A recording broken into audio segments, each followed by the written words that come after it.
Good morning, students. Welcome back to our class.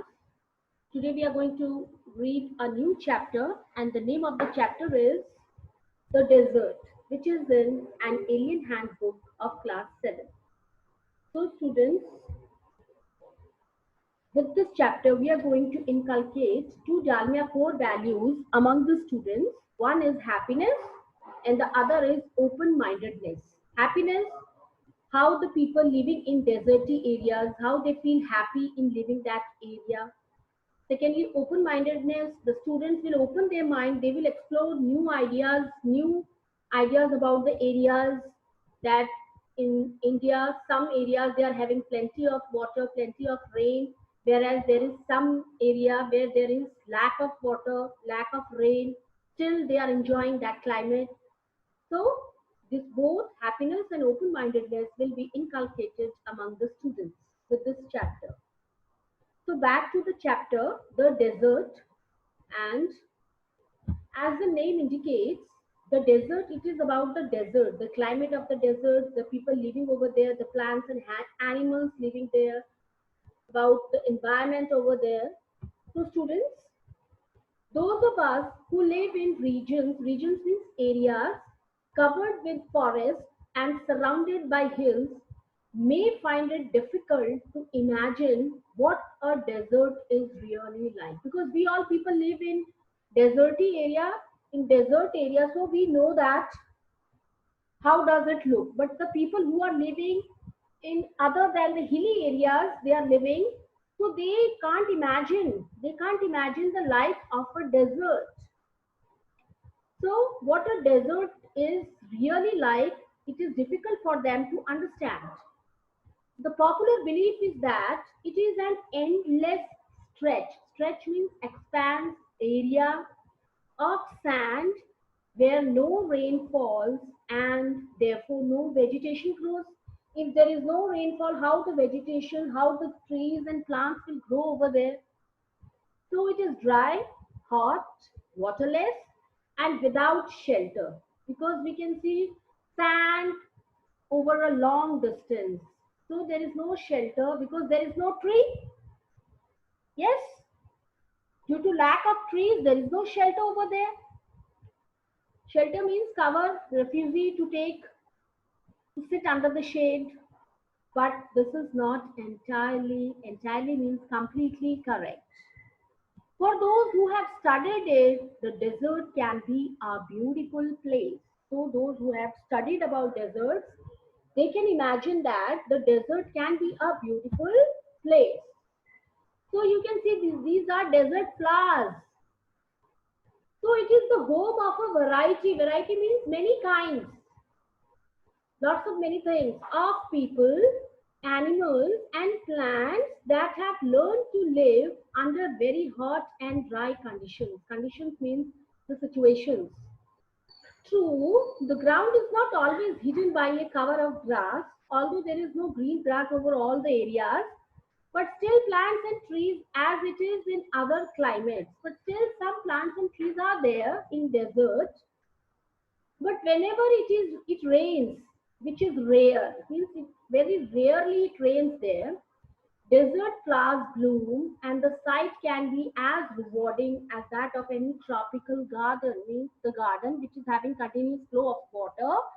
So if there is some rain, so you can see how the desert flowers bloom. It is such a beautiful sight. You can see on the screen. So that sight is not less than a tropical garden. It's as beautiful. So students, a desert is not always a flat, unchanging wasteland. Wasteland means wilderness. There is no grass over there. There is no any tree plant or any kind of crop over there. Of dry sand. It may have mountains and hills. It may have an oasis. Oasis, it is a sanctuary, a big or small. What is an oasis? An oasis is like a green island in the middle of a desert where a spring or a well gives plants and trees a better chance to grow. You can see the oasis on the screen. See the picture of the oasis. All the other areas are having sand, but in between you will find some spring, yes, some pond. There is some flow of water, so you can see that oasis. So a desert may be hot like the Thar or cold like Ladakh. See, still in desert area, Ladakh also comes, which is very cold.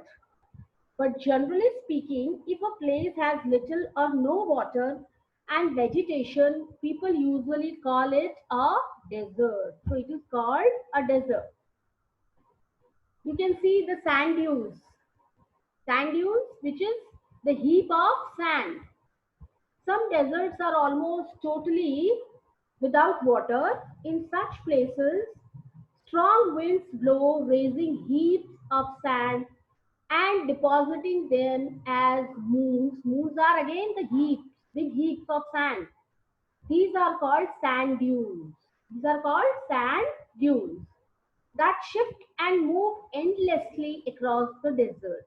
Means if the wind is very fast, the blow of wind is very fast, so that sand blows over and they makes a heap over the other side. So that is called sand dune. That shift and move endlessly across the desert. Few plants can survive on such dry, shifting sands. Few plants they can survive, means which do not need much water. They can survive over there. All living things need water in order to survive. Yes, we also need water. All living things they need water to survive. The few plants and animals that live in deserts have developed the ability to require less water than most plants and animals. So, according to the climate, according to the environment, according to the situation, the plants has also made the habit of requiring less water. So, the camel, popularly known as the sheep of the desert, can drink a lot of water at one time. The camel can drink a lot of water and he can remain for 14-15 days without water. So that's why he's called the sheep of the desert and can drink a lot of water at one time. Camels can do without water for days together. The reason is they sweat very little. And what is the reason? Because the water which they drink that remains inside their body. They do not come out in the form of sweat. See, children, whatever we drink water. So the water comes back again from our body in the form of a sweat. That's why we need more and more water.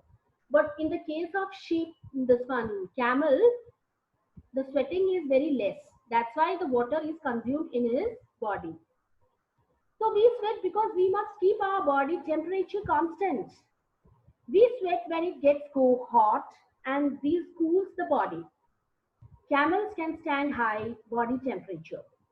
They don't need to sweat and can therefore retain the water they drink for long periods of time. Okay, this is the reason why the camels can remain without water for many days. The smaller desert animals do not drink water. They burrow. Burrow means you see the holes where they live. This is the burrow. See the arrow is there. This is the burrow. Hole inside the under the ground. So they burrow, move underground by digging underground during the hot day and come out at night to eat. This is because underground they feel little bit cold. Some of them eat other animals and get the water they need from the moisture, wetness in the meat. Means the animals which they kill and eat, they get the moisture from that animal's meat.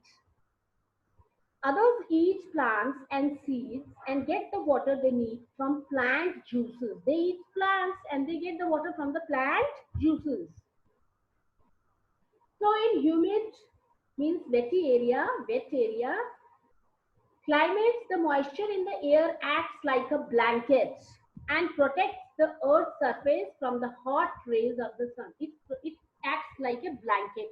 Means it puts a cover and it protects the earth's surface from the hot rays of the sun.